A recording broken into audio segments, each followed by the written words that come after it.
এটি কোনো সিনেমার দৃশ্য নয়, একটি ব্যবসা প্রতিষ্ঠান দখল করতে দিনে দুপুরে হামলা ভাঙচুর ও লুটপাটের দৃশ্য এটি।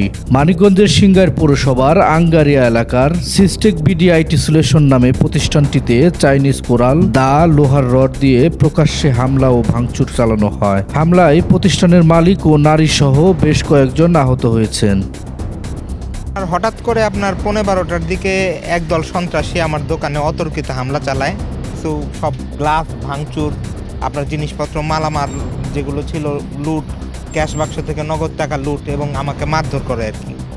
আমার অফিসটাকে দখলও করে নিছে, রান্দাও, চাপাটি, হাতুর এগুলো দিয়ে ওরা আমার চাচারে মারে, আমার বোন জামাইরে মারে, আমার বোনরে মারে।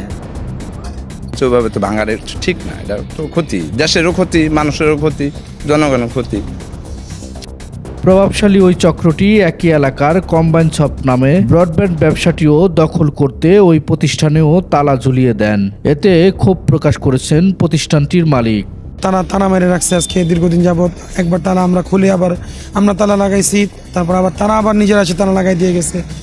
এই অবস্থায় চলতেছে, একবার তালা লাগায়, আমরা তালা খুলে আবার তালা লাগায়।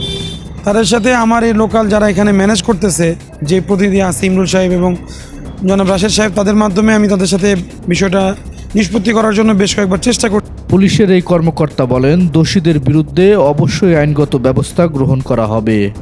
অবশ্যই যারা করছে, যদি এটার মাধ্যমে এই ধরনের কোনো কর্মকাণ্ড হয়ে থাকে, আমরা যারা অপরাধী তাদের বিরুদ্ধে অবশ্যই আইনগত ব্যবস্থা গ্রহণ করবো।